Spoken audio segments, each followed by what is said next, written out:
June 15, 1978. Jimmy Carter was president. The average price of gas was 63 cents a gallon. The country was still recovering from the 1973 oil crisis, but all is well in Houston. The skies were clear, the sun relentless, and the air thick with humidity. Temperatures climbed to a high of 92 degrees, settling to a warm 74 as the evening approached. It was the kind of day where ice cream trucks were a welcome sight, their jingles cutting through the heat and bringing smiles to children across the city. But for Muhammad Ali Vahdat, an ice cream vendor on his daily route, this day would be the last day of his life. What started as a routine afternoon of selling ice cream would spiral into a nightmare of violence, betrayal, and murder, leaving a trail of devastation that would echo through the years. At the center of this story are 6 key figures. Muhammad Ali Vahdat, a 26-year-old Iranian immigrant, trying to make a living selling ice cream while attending Texas Southern University. Richard Wayne Collins, a 19-year-old working maintenance at the Sheraton Hotel who has maintained his innocence for 46 years. Additionally involved was 20-year-old Gilbert Mendez working at the Irvington Drive-In Theater, Simona Sendejo, a 17-year-old employed at RB Little Construction, and Robert Leal, an unemployed 18-year-old. All friends of none other than John Henry Quinones, a disturbed 19-year-old. A figure of chaos and destruction, whose sociopathic actions would end the life of Muhammad and subsequently change the lives of those involved or lay witness forever. Be aware that the following content is extremely graphic in nature. What unfolded on that hot summer day is a chilling tale of coercion, violence, cruelty, and survival. This is the story of how a hijacking of an ice cream truck as a cruel joke to impress friends with a joyride spiraled out of control into kidnapping, torture, rape, and an execution-style murder in the outskirts of Houston. Shaking the community to its core, this event is unraveled in painstaking detail from the discovery of the long-lost warning statements made by Collins and Sendejo, the court records and newly acquired evidence of a call to service found on microfilm in the Houston Police Department's records room, and correspondence from John Quinones himself throughout the years. Join us as we retrace the harrowing events of June 15, 1978, and uncover the truth about what happened to Muhammad Ali Vahdat. Were there any faults in the investigation? Did the authorities truly disclose all details and evidence? And what was the culpability of Mendez, Collins, Sendejo, and Leal? Was Collins truly guilty of murder as the state asserted? Let's begin by starting on the day it all began. Thursday, June 15th, 1978, on or about noon. Richard Wayne Collins and Gilbert Mendez and John Henry Quinones are in Gilbert's car and drop John off downtown to report to his parole officer. They plan to pick him up later around 7:30 p.m. Later that day from 3 p.m. to 6:30 p.m., Richard runs errands with Gilbert Mendez and cashes his check and has lunch with Gilbert while they wait for his 1967 El Camino to have its repairs finished at Ike's transmission shop. During this time, Johnny was out and about after his parole check-in after he got a bad report from his parole officer threatening that he is on the verge of being violated and being sent back to prison. This likely triggered Johnny and influenced what he was about to do next. He encountered Muhammad Ali Vahdat selling ice cream on his typical route in East Houston. Johnny engages with him in a friendly manner and gets close to Muhammad and exclaims that he is taking his truck, which is a retired postal truck, specifically a 1966 International Metro Mite step van. Muhammad laughs, thinking it's a joke, until John pulls out a small semi-automatic pistol chambered in 7.65mm and strikes Muhammad in the face with it, and boards the truck, hijacking it at gunpoint. But this isn't enough. Johnny takes Muhammad's jewelry, watch, cash, and drugs, such as PCP. Johnny knew of Muhammad and the knowledge that Muhammad was indeed dealing drugs from his truck as well, not just selling ice cream. It is unknown if this is disclosed in court record. While holding him at gunpoint, Johnny orders Muhammad to drive around giving away ice cream to strangers, effectively kidnapping him. 6:30 to 6:45 p.m., Richard picks up his 1967 Chevy El Camino, a unique vehicle that is a hybrid of car and truck, as it has a small 6-foot truck bed built on the frame of a car and has only one bench seat. He and Gilbert had been waiting many hours, killing time up to this point. Unbeknownst to him, the transmission shop employee had accidentally left all the keys to the other cars being serviced inside the El Camino, while he was trying to find the key that fit the El Camino. Richard and Gilbert drive off with the keys left in the car. The shop owner realizes this and begins calling Richard's home landline, which is his stepmother's home at 7003 Avenue C, and leaves a message with his stepmother to alert Richard of the mistake when he gets home. Meanwhile, Richard and Gilbert are looking for Johnny around his normal hangout spots. 6:45 p.m. During this time, Johnny pulls up to Simona Sendejo's house where she was with Robert Leal. Johnny signals for them to come up to the truck and invites them to go with him on a joyride with the ice cream truck with Muhammad hostage. They willingly agree and leave with him. They arrive at a drive-in movie theater. Simona gets off, while Johnny exclaims he's going to kill Muhammad, so he doesn't risk going back to prison. Robert also gets off, but nobody calls the police nor leaves the theater. Johnny then leaves the theater with Muhammad hostage, forcing him to drive the truck and park around the block nearby. He then commands him at gunpoint to commit oral sex upon him, while Muhammad begs him not to make him do it. John disregards his pleas, after which John is still not satisfied and forces Muhammad to submit or be killed and sexually assaults Vahdat. Afterwards, he forces him to drive back into the theater and still nobody helps him. Meanwhile, Richard and Gilbert gave up looking for Johnny at his regular hangouts, and Gilbert directs Richard to the Irvington Drive-In movie theater, as Richard had not been there before, so he didn't know the way. They get there at 8:45 p.m. just as the sun was setting. Gilbert has them sign into a guest book. They drive in and see there is a crowd gathered around an ice cream truck. Richard walks up to see what the commotion is about. As he approaches, he's confronted by a Mexican male who then backs off when Johnny commands him. Richard realizes he has stumbled onto John Quinones, holding Muhammad Ali Vahdat hostage in his ice cream truck. Richard sees Muhammad is in the fetal position in the corner of the truck and sees he is blindfolded with a red rag and clearly had his jaw broken and was badly beaten. It is unknown if this is stated on court record. Meanwhile, Gilbert arms himself with a pistol he took from the concession stand. Richard is the only one unarmed now, so he gets back into his El Camino ready to ditch them. Gilbert hops in before Richard can put it in gear and leave. Johnny tells Richard to drive and follow Gilbert's directions so they can drop off Muhammad and the ice cream truck and leave in his El Camino. Under duress, Richard drives Gilbert with Johnny following behind in the ice cream truck to a location under Gilbert's direction. They make some stops, but Richard is never left alone. He cannot run or call for help. The ice cream truck runs out of gas while driving on what is now Old Humble Road, so they abandon it. John Henry forces Vahdat into the bed of the El Camino and sits with him, holding him at gunpoint in plain sight. They make several turns through streets in the outskirts of Houston in what is present-day Humble until they arrive at what is now 19924 Moss Tex Drive, but at the time was a dead-end dirt road. Late night, June 15th. John commands Muhammad out of the car into the edge of the woods. Richard is in the car with Gilbert and starts making a K-turn out of the dead end. He looks in the rearview mirror but can't see what Johnny is doing, as there are no lights in the woods, but he hears him shouting for Muhammad to lay face down to the ground. Muhammad cries and begs for his life. A single gunshot is heard as Johnny executes him with a single gunshot to the back of his head. Johnny quickly jumps into the car, and Richard drives off with them in the cramped El Camino, as it only has one bench seat. That is when Johnny exclaims how he sexually assaulted Muhammad and forced him to do other acts, and exclaims he kicked him a few times to assure he was dead, as he could not shoot more as the gun jammed. The records also reflect only one bullet killed Muhammad, but it was never found in the autopsy, nor any bullet casings. This will be important later. They then go back to the ice cream truck abandoned around 1200 Old Humble Road, and Johnny attempts to light it on fire with lighter fluid and matches, but he is unsuccessful, and they leave. They then go back to the drive-in theater. Gilbert tells them not to worry, they have an alibi after signing into the book. Apparently this is what Gilbert's family was doing to commit crimes. They then spent the night at the Blue Top Motel on Telephone Road Room.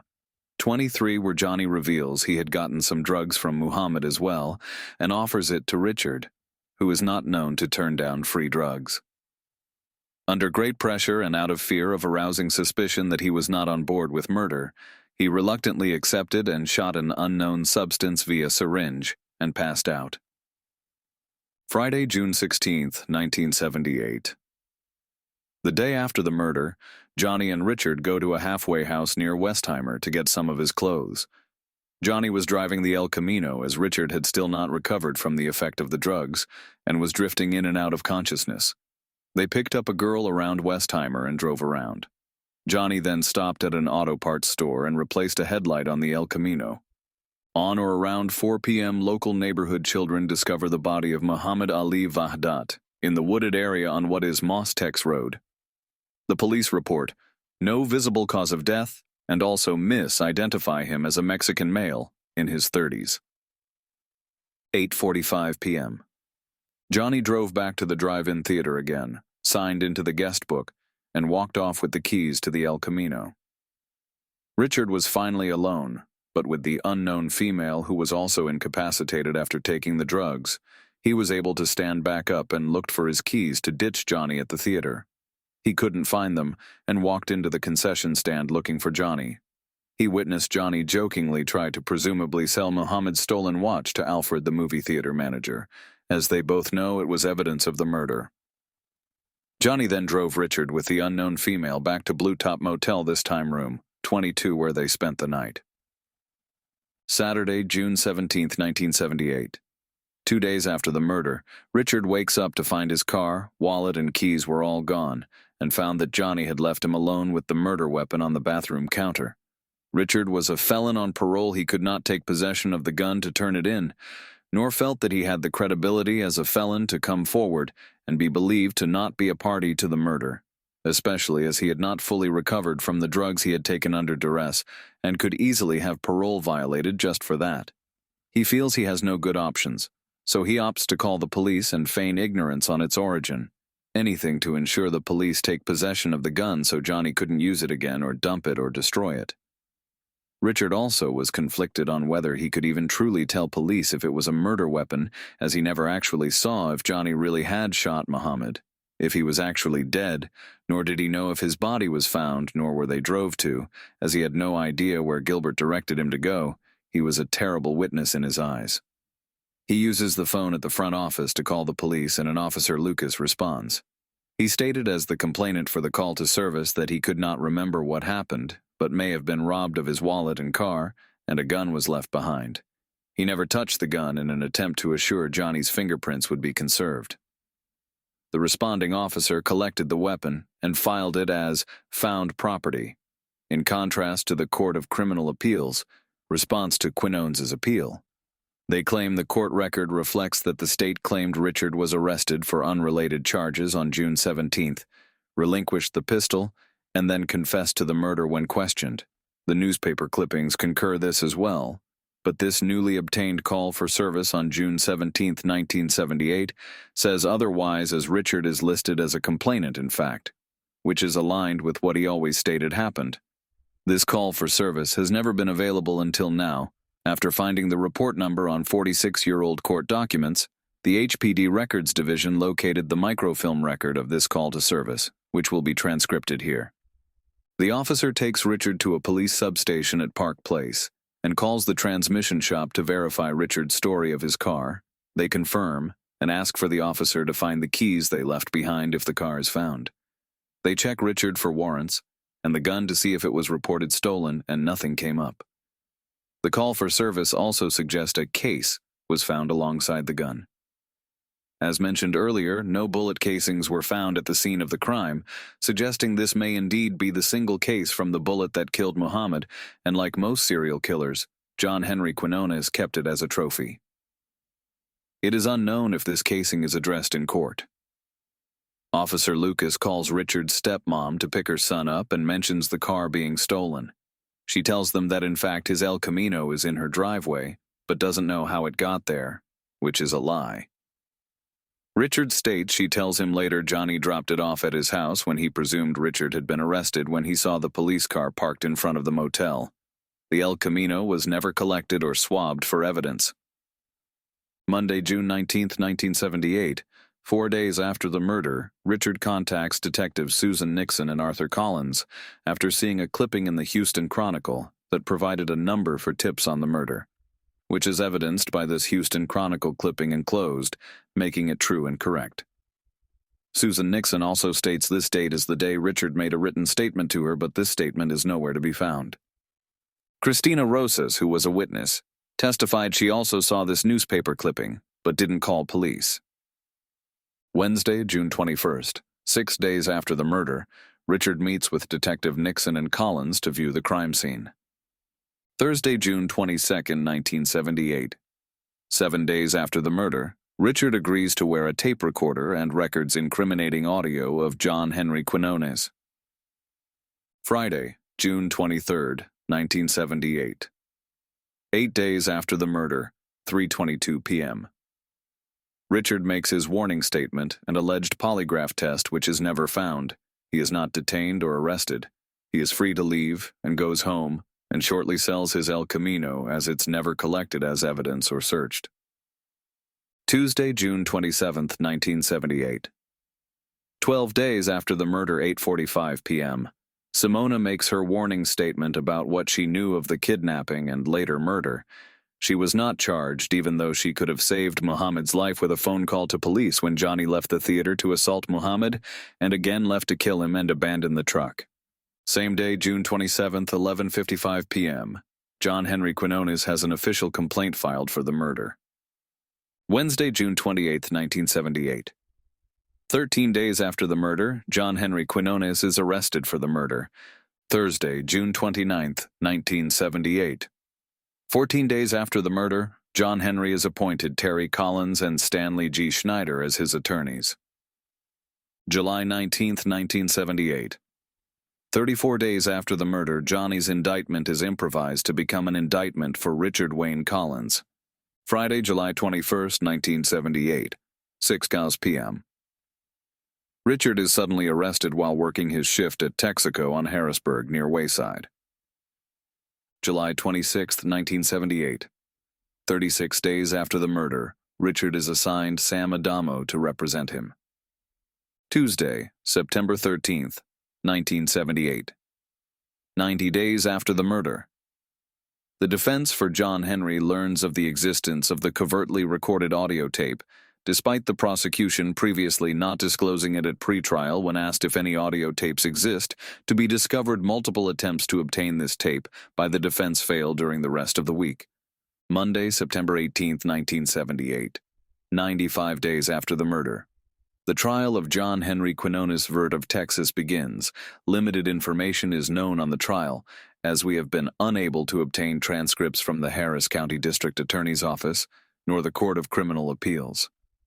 What is known is the prosecution failed to disclose the chain of custody of the pistol recovered as found property after Richard Wayne Collins called the police. Thursday, September 28, 1978. 105 days after the murder, John Henry is found guilty of the murder of Muhammad Ali Vahdat. Monday, October 9, 1978. 116 days after the murder, John Henry Quinones is sentenced to death, but he appeals this decision, citing many constitutional violations and violations of due process, mainly the use of the tape recording, without allowing him to view it, and the deprivation of his Sixth Amendment right to face his accuser, Richard Wayne Collins, as he was not brought forth to testify, nor cross-examined. Monday, October 23, 1978. 130 days after the murder, and 14 days after John Henry Quinones is sentenced to death. Richard signs a stipulation of evidence where he writes verbatim, in June 15, 1978, I did intentionally and knowingly cause the death of Muhammad Ali Vahdat by shooting him with a gun. A direct contradiction to the state's facts that John Henry killed Muhammad with a single gunshot to the head in order to accept a plea of 5 years for murder and not go to trial to receive 99 years, as he was advised by his counsel Sam Adamo, contradicting the fact that John Henry had already been found guilty of the murder. Collins was unaware of this, as he had no communication with the outside while in jail. Tuesday, April 28, 1981, 1,048 days after the murder. The governor of Texas, William P. Clements, commutes John Henry Quinones' death sentence to life in prison. He is currently serving his time in Telford Unit in New Boston, Texas, and is up for parole this year in 2025.